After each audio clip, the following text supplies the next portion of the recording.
I am Naomi Carter, and I was 30 years old the night my stepfather tried to break my skull with a beer bottle because I refused to give him access to my bank account. An account holding $620,000 that I earned with 7 years of sacrifice, silence, and survival. If this story touches your heart, please like, comment, and subscribe, and let us know where you're watching from, because stories like mine live in more homes than people are willing to admit. The bottle missed my head by inches. It exploded against the kitchen wall behind me, sending shards of brown glass across the floor and streaks of beer sliding down framed family photos. The same photos where Marcus Hale, my stepfather, had his arms slung around my shoulders, smiling wide like he actually loved me. Like he hadn't spent years shrinking me, measuring me, watching me the way predators watch exits.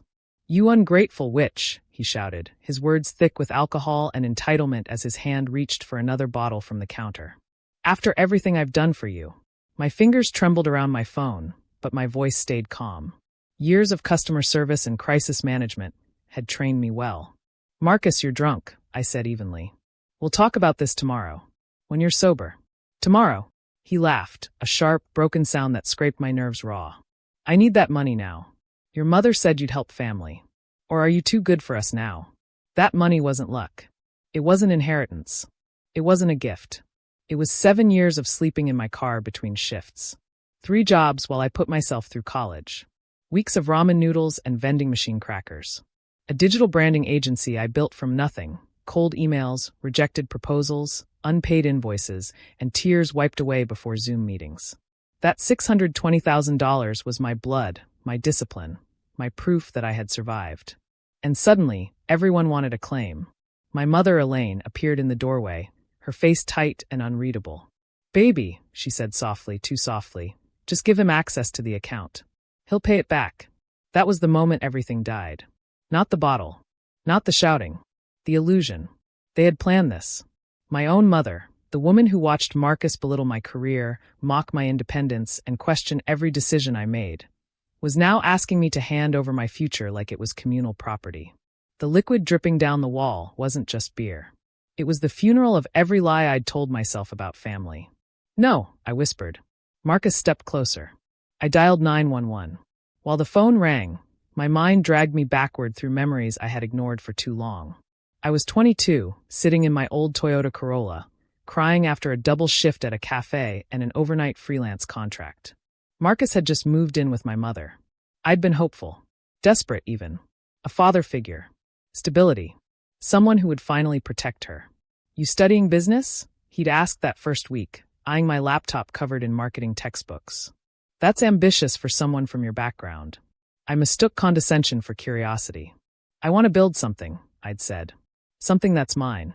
He smiled, cracked open a beer. "Just don't forget where you came from." Back then, I thought he meant humility. Now I knew he meant control. Stay small. Stay reachable. Stay useful. Once my business took off, every family dinner turned into an interrogation. "How much do you make now? Where do you keep it? Are you investing?" "You should let me manage some of that money," Marcus had said 3 months earlier. "I've got connections. I could double it." My younger brother Isaiah had warned me. "He keeps asking everyone about your money," Isaiah told me one night. "He asked Uncle Leon how much you're worth." When I confronted my mother, she brushed it off. "He's just proud of you, Naomi. You're imagining things."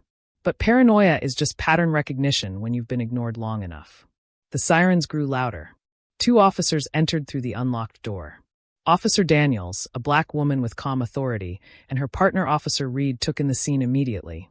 Broken glass, soaked carpet, Marcus swaying drunk, and me backed against the wall with blood trickling down my forehead from a shard I hadn't even felt.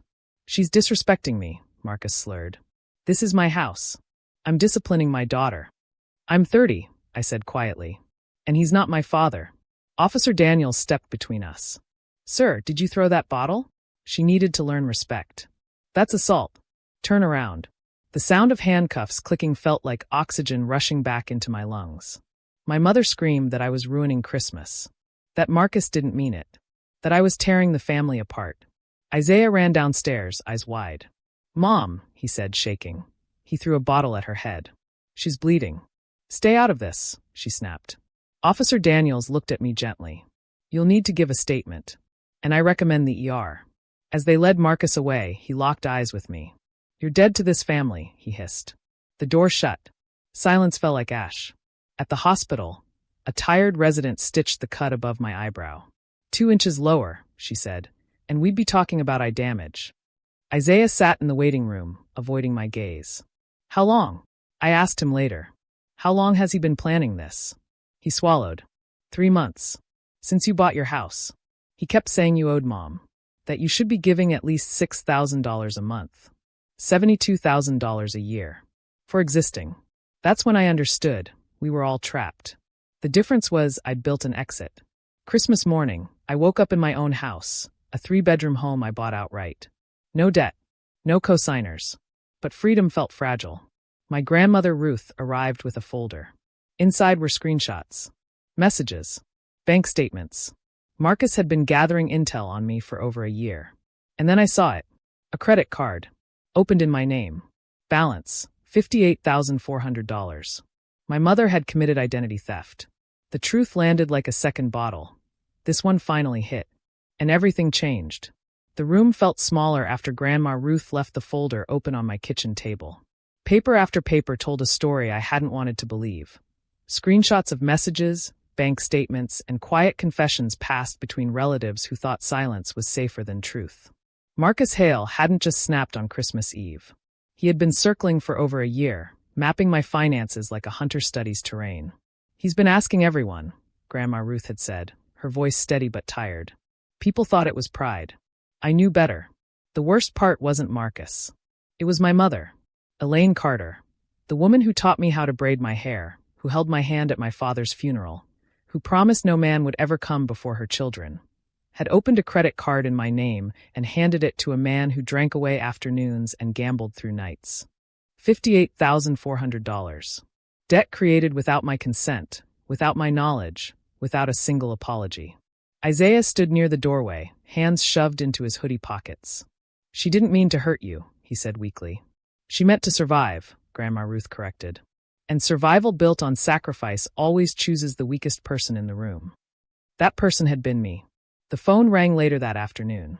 Detective Miles Carter introduced himself and asked me to come to the station the next morning. The responding officers had flagged the case as domestic violence with financial coercion. There was more. At the station, Detective Carter slid a file across the table. Marcus Hale had a history. 3 former partners. All single mothers. All with adult children who earned more than average. In every case, money requests escalated to intimidation. In one case, a woman landed in intensive care after refusing to co-sign a loan. Charges were dropped. Statements were recanted. Family pressure erased consequences. And this time, I asked. "This time you called," he said. That night, Isaiah moved into my guest room. For the first time in years, he slept without locking his door. The house felt different with him there, lighter, quieter. No tension humming under the floorboards. No criticism disguised as concern. Meanwhile, my mother visited Marcus in jail every day. She called me nonstop. Left voicemails filled with blame wrapped in tears. "You didn't have to ruin everything. You embarrassed us." He didn't mean it. The restraining order hearing happened 4 days later. Marcus sat across the courtroom in an orange jumpsuit, his confidence drained but his entitlement intact. Elaine sat behind him, arms crossed, eyes sharp with accusation. The judge read the report carefully. "You assaulted an adult woman for refusing to give you access to her personal finances," he said flatly. "That is not discipline. That is criminal behavior." The restraining order was granted without hesitation. When my attorney mentioned the fraudulent credit card, Elaine gasped like she had been caught stealing air. The courtroom emptied except for essential parties. Elaine took the stand. Her voice shook as she admitted everything. Marcus had threatened to leave. She had been afraid to be alone. Fear had become permission. Listening didn't hurt the way I thought it would. It clarified. Fear explains choices. It doesn't excuse them. After the hearing, my phone exploded. Relatives accused me of being heartless, of tearing the family apart, of choosing money over blood. No one asked why a grown man needed access to someone else's bank account. No one questioned why a mother would steal from her child. Grandma Ruth stood firm. "So will I," Isaiah said quietly that night. The next weeks unraveled more secrets. Cousin Janelle admitted Marcus had asked her for $20,000 the previous year. Uncle Leon confessed to lending him $30,000 he never saw again. A pattern emerged. Charm. Isolation. Pressure. Shame. Family silence was the fertilizer. Marcus's trial took place in March. Multiple victims testified.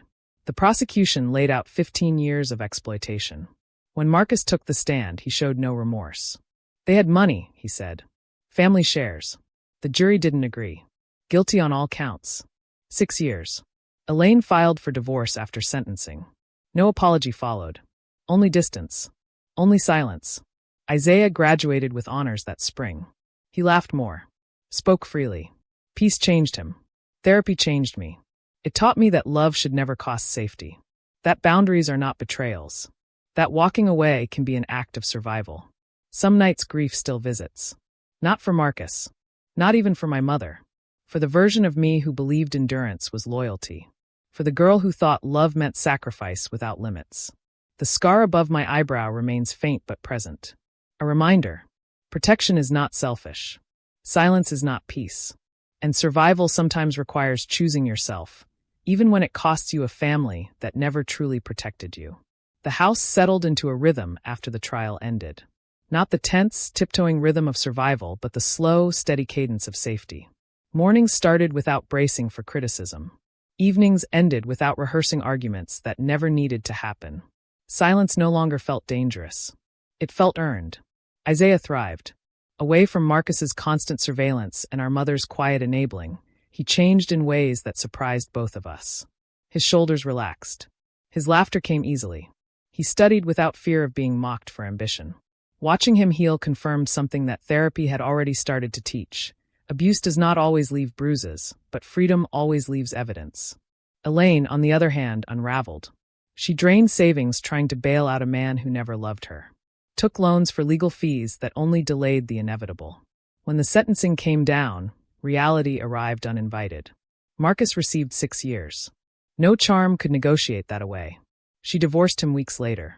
Not because she understood the harm he caused. Because he was no longer useful. Letters arrived sporadically after that. Birthday cards without apologies. Voicemails heavy with regret, but light on accountability. Messages that circled responsibility without ever landing on it. Therapy helped decode those patterns. Love mixed with fear becomes manipulation. Guilt masquerades as remorse. And closure does not require reconciliation. The credit card debt lingered like a shadow. Reporting the fraud meant testifying against my own mother. Pressing charges would have burned whatever fragile bridge remained. Some battles cost more than they return. The balance was paid off quietly. Not as forgiveness. As freedom. Business flourished. Clients doubled. Contracts expanded. Growth felt intentional instead of desperate. Money returned to its rightful place, as a tool, not a leash. The scar above my eyebrow faded but never disappeared. A reminder etched into skin. Danger sometimes wears familiar faces. Then came the letter. Elaine's handwriting looked smaller. Weaker. Illness, not terminal, but serious enough to force reflection. She wrote about fear. About loneliness. About choices she wished she could undo. She wrote that love had always been there, even when courage wasn't. The letter stayed unopened for days. Forgiveness wrestled with memory. Empathy argued with boundaries. Love tried to renegotiate terms. Some wounds close best when untouched.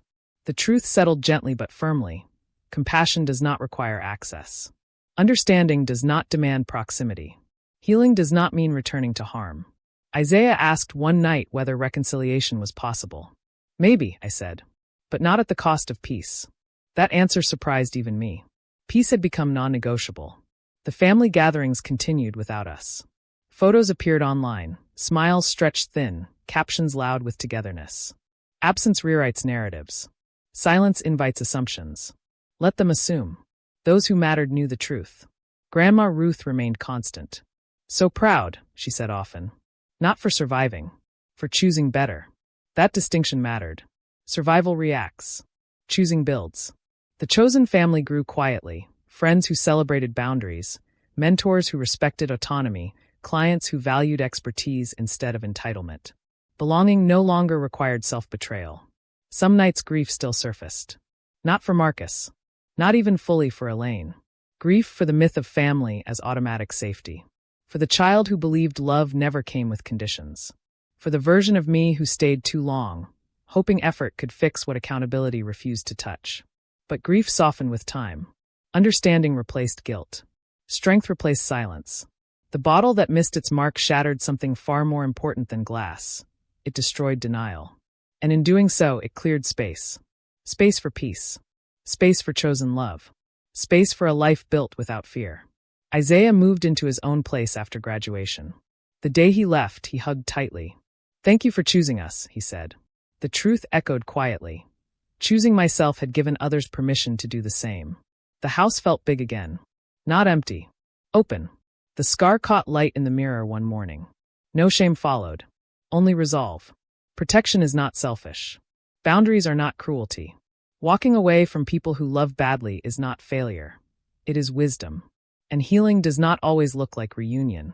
Sometimes it looks like distance. Sometimes it looks like silence. Sometimes it looks like a quiet home where fear no longer has a key. If this story resonated with you, please like, comment, and subscribe, and tell us where you're watching from. You are not wrong for choosing yourself. You are not weak for walking away. And never forget, your peace matters more than their comfort.